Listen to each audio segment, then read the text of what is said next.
threatens high-stake PDP convention.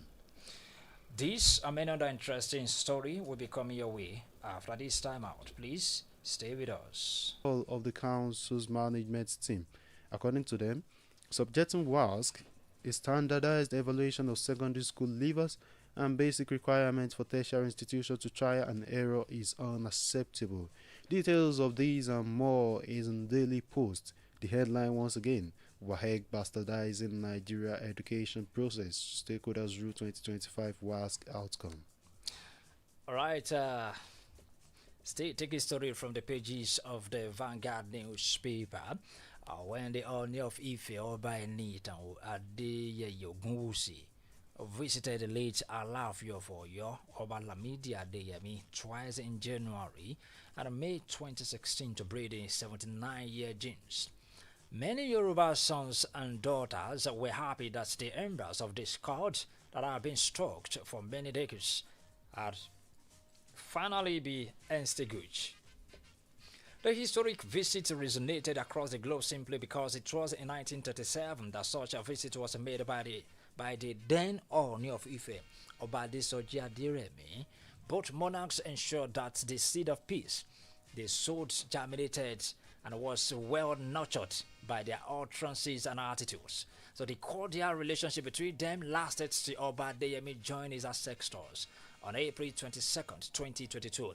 During the visit, the late Alaafin Adeyemi, who could not hide his joy, said it was the first by any Ife monarch since 1937, confirming that he had not enjoyed cordial relationships with the past Ife monarchs.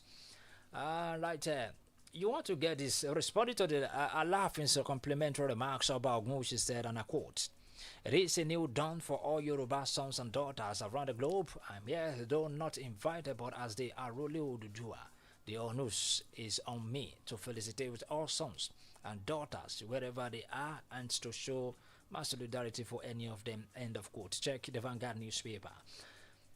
Okolomo of Odua title, Oni Alaafin Supremacy Battle Ignited. Well, coming now to Daily Post.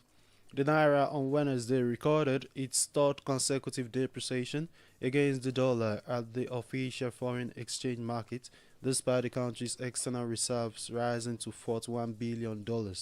Central Bank of Nigeria exchange data showed that the Naira further weakened to 1,536 Naira per dollar on Wednesday from 1,534 traded the previous day. This means that the country's currency again dipped by 1.8 Naira against the dollar on a day-to-day basis. Daily Post reports that this is the third time the Naira has declined against the dollar this week since Monday, 18th of August 2025. Meanwhile, at the black market, the Naira remained unchanged at 1,550 per dollar on Wednesday, the same exchange rate recorded on Tuesday. This comes as Nigeria's external reserves increased to $41 billion as of Tuesday, August 19, 2025, up from $40 million.96 on Monday. Details of this and more is contained in Daily Post. The headline: Nigeria records series consecutive depreciations against US dollar. Nigeria's economic may have crawled out of the intensive care unit, ICU, but the citizens are still gasping under the weight of inflation, falling demand, and multiple taxes. The Nigerian Employers Consultative Association (NECA) has warned, reacting to the Director General of the World Trade Organization (WTO), Ngozi Okonjo-Iweala's recent verdict that Nigeria's economy has stabilized. NECA's Director General Adewale Smart Oyerinde agreed that government reforms have restored a measure of balance, but insisted that the stability on paper is yet to translate into relief for households and businesses. NECA lamented that rising costs have weakened consumer demand, leaving many businesses struggling to stay afloat. Check the Vanguard. Economy out of ICU, citizens still in pain. NECA wants. Obi article alliance a threat to APC victory, party chieftain says. A chieftain of the All Progressive Congress (APC), Dominic Alancha, says a possible alliance between former Vice President Atiku Abubakar and former Anambra State Governor Peter Obi could weaken the ruling party's chances ahead of the 2027 general elections. Alancha raised this concern on Wednesday when he was fielding questions in an interview on Politics Today, a program on Channels Television.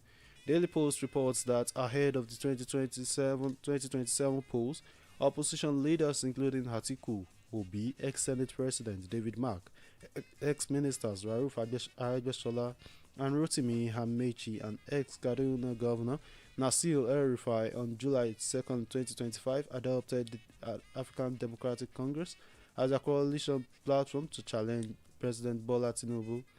This followed criticisms of Tinubu's administration over economic management, including inflation and a soaring cost of living. According to him, he said, in 2027, the dynamics may not be the same as what happened in 2023 if Peter Obi and Atiku can align, have a consensus amongst themselves and agree on the single ticket. I'm telling you, it's going to deplete our support base because at the table, they already have over 13 to 14 million votes. Details of this and more is contained also in Daily Post. The headline once again, Obi Atiku Alliance a threat to APC victory, party shifting says. Nigerian photographers have appealed to the federal government to recognize and support their profession, stressing that without photography and videography, there will be no news or record of the nation's history.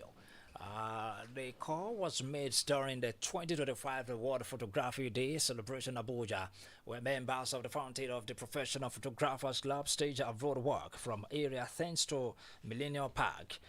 Led by the club's president, Mr. Otoro Bruce David, the event showcased both the achievements and the challenges facing photographers in Nigeria. Speaking at the rally, David said photographers are central to journalism, governance, and nation building, yet their contributions are often overlooked. Check the Vanguard. Without us, there is no news or history. Photographers tell federal government. Well, now I'm moving to Punch newspaper, where I'm confronted with a big political story of Wike and Makinde rift threatening high-stakes PDP convention. There are strong indications that the November National Convention of the People's Democratic Party, scheduled for Ibadan, Oyo State, may be derailed following a threat by the Federal Capital Territory Minister Nyesom Wike to halt the event. Wike's opposition to the convention is believed to be the result of his rift with his erstwhile ally, Governor Seyi Makinde of Oyo State, and other unresolved issues in the party. Ahead of the elective convention slated for November 16, the PDP has, however, issued a stern warning to the minister over his moves against the party plans.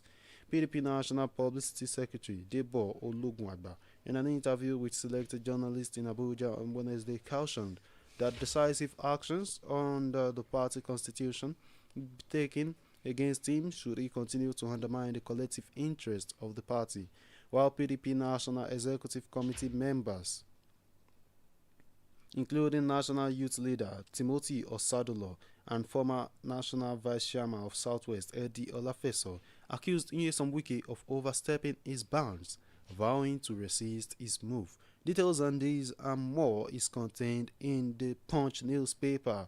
The headline once again, Wike Makinde rift threatens high-stake PDP convention.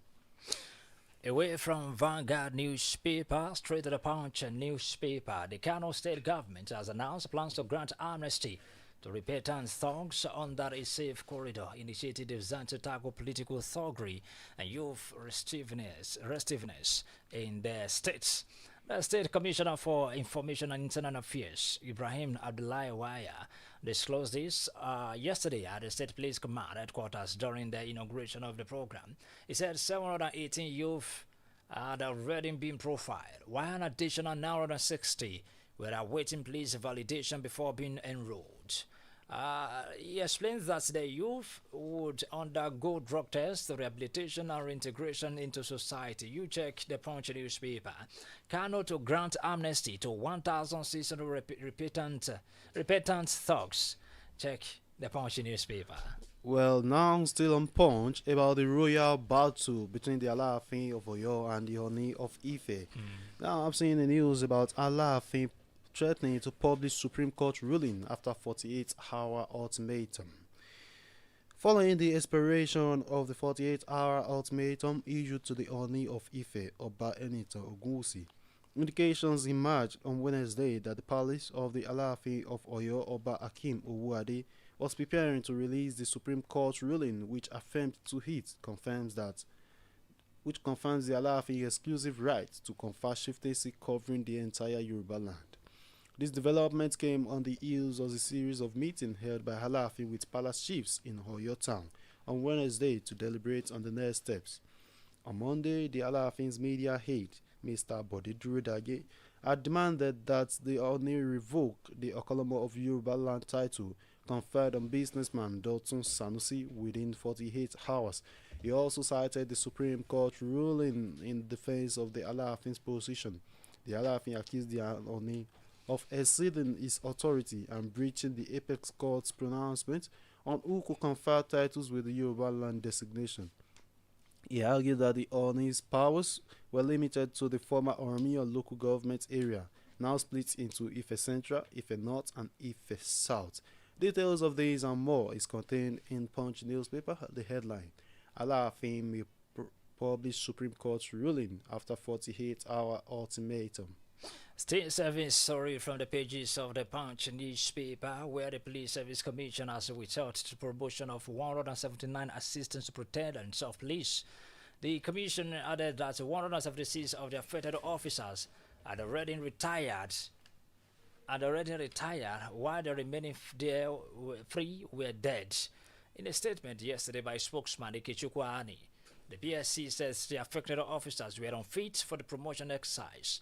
And he also said that now 152 ASPs were elevated to the next rank of deputy superintendents. Alright, sir, you want to get this? Check the Punch. 179 ASPs disqualified as police promotes now 152 officers. The Minister of Blue and Marine Economy, Mr. Adegboyega Oyetola, has announced that the Lekki port is projected to generate $200 billion in revenue for the government over its 45-year concession period. In a statement on Wednesday, Oyetola made this declaration in Lagos during a breakfast meeting organized by the Nigerian Chamber of Shipping in collaboration with Lekki Port. He explained that since the port commenced commercial operations, the challenge associated with port congestion has been easing both in Lagos and other ports, while simultaneously enhancing Nigeria's competitiveness as a logistics hub.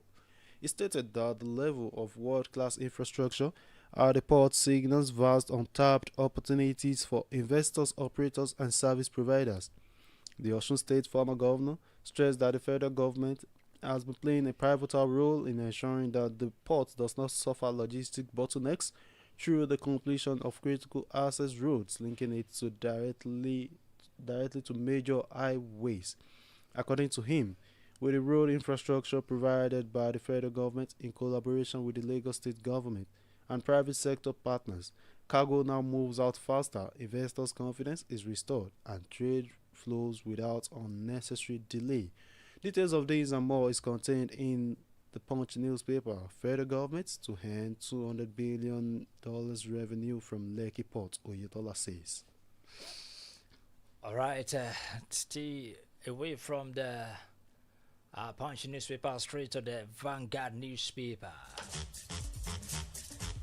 Borodo Community Management Committee, UCMC, in Delta States has urged the Independent National Electoral Commission (INEC) to adopt a new voter sensitization strategy by deploying artificial intelligence-powered comedic videos, skits, and social media. Secretary of UCMC, Yenogo Besidon, said that it adds the flag off of the current voter data validation and continuous voter registration process in Apaka community in Borodo. They said, according to him, the present method of relying on conventional media such as radio jingles, song cries, and flyers was inadequate in today's Nigeria, where generation Zoomers, tech savvy youth, internally displaced persons, and residents who have misplaced their permanent voters cards. PVC constitutes a large portion of those who must be rechecked. The Vanguard newspaper. The studio line is open for your contribution or your opinion, but please and please be civil. Do not target a personal. The number to call is 0707 0704 700 7701, or you call 0707 276 6278 0704 700 7701, or you call 0707 276 6278. Well, still in the world of technology that you just left, Google, Microsoft, TikTok block 13.5 million accounts in Nigeria. The National Information Technology. Hello, good morning. Good morning, my humble presenter. Good morning, comrade. You are blessed this Thursday. Amen. And you too. Please, I want to appeal passionately to the historians in Yoruba land and to the older KBACs in Yoruba land to please call Allah to order. Allah, Ife is the traditional home of Yoruba land. Oyo is the political head. When you look at the structures of Nigeria today and you look at the structures of Oyo Kingdom, they are too symmetrical. Starting from Alaafin to the down throne. Presently in Nigeria, Tinubu is the Alaafin of Nigeria to the down throne. Alaafin, the present Alaafin, should come down seriously and join Ooni and join Ife. It's not even Ooni and join Ife. Alaafin at Oyodia cannot compare himself. It's true with Ife. Ife is the source of Oromiya that founded Oyo is from Ife. Oromiya is a warrior. And that was why Oyo became the political head, because Oyo fought every war in the Yoruba land. Ife never fought, no town, no community ever waged war against Ife and succeeded. I want the cabinet in Yoruba land to call Alaafin to order. It should not go beyond, it should not aggravate the former problem we have in Yoruba land. Yoruba land is completely settled now. Then the issue of WAEC, I want to appeal to parents to leave their children and let them write beautifully during the exam. Parents should not discuss about WAEC. Parents should not discuss about that. If students has written something in their book, there's no need for them to fail. How can parents stood up and said the WAEC should be cancelled? It's wrong. Good morning, Martin. My name is Comrade from Osuekiti. Thank you very much, Comrade Adedoyin, for. That is my opinion and that is my contribution. Yeah, good morning, sir. Thank you very much for Thank you, that's sir. your personal opinion. Thank you. Hello, good morning. Hello, good morning, sir. Yeah, good morning, sir. Adamimogo, sir. You're welcome. Oh. Let's call a spade a spade. Okay. I said a similar thing like this yesterday, but I laugh here for you. We should give respect to those people who respect is due. Oh, nay, is far above any other Yoruba land. We should give the people that deserve it. So there's no any long or anything that we can discuss on this. To appeal to this Alaafin to give a respect to honor Ife. Good morning, sir. Good morning. Good Thank morning, you. sir. Hello. Hello, Mr. Kingsley. Good morning once again. Good morning, Pastor Azan. You're welcome. You see, just like everybody has been saying now, Okay. we will just look at a situation by the Alaafin will be giving the Ooni of Ife 48 hours that if he didn't do this, and we look at it in terms of hierarchy. What is the status of Oyo to that of Ife? At least in terms of hierarchy, we all know that the Yorubas adore Ife as the home and where everybody comes from. And that is the respect for him. Though, my own opinion, if Ooni of Ife would have done that, at least would have called the Yorubas and the Yorubas and said, because the position given to that man is covering the whole Yoruba land. So it's not only for Ife. And maybe that is where the Alaafin is starting from. Because at least a position that you give that covers the whole Yoruba nation, at least should be something that everybody should have discussed with. Nevertheless, we don't know whether he has discussed with all other Obas before he pronounced the the chieftain's position. That is on that one. And I'm trusting that two of them should come back. At least the history says 1930 something or 20 something that they have been fighting before. At least they should come back and settle everything. But then to Wike and what is his brother's name of Seyi Makinde. I was hearing Wike when he was saying one of the national television day before yesterday that the journalist, the anchor man was asking, are you not going to be there? He said I will be there if they invite him. So automatically the PDP itself is polarized now and they have not yet gotten their stand. And I'm praying that they should come back and give us the good opposition we are expecting. Otherwise, Tinubu all the way. Good morning. Thank you. Thank you very much. Thank you for your contribution. Thank you. Hello. Good morning. Hello, good morning. Good morning. My name is Edayo Udari. I'm calling from Egypt. You're welcome. I want to comment on the rift between Allah and Oni. Have been confirmed by the last callers. To me personally, these bloggers, they are really causing problems. They are heating up politics. The way these bloggers are going about it is a cause problem for the community. We have to be very careful. How can somebody be hitting up policy, even if it's not even proper for Allah to be issuing query, or to be issuing query to Oni officer? It's not correct. It's not good. The cradle of all the Yorubas is our home. Every Yoruba, once we are not a bastard, we come from that particular. That is our source, and whoever is represented by the Oduduwa there is our father. So we have to take it easy. We should take it easy. This is not the best, even if a child is greater. All right, thank you very much for your contribution. This is how far we conclude today's edition of Daily Dose. You meet my colleague tomorrow for another edition. My name is Kingsley Iniovosa. And my name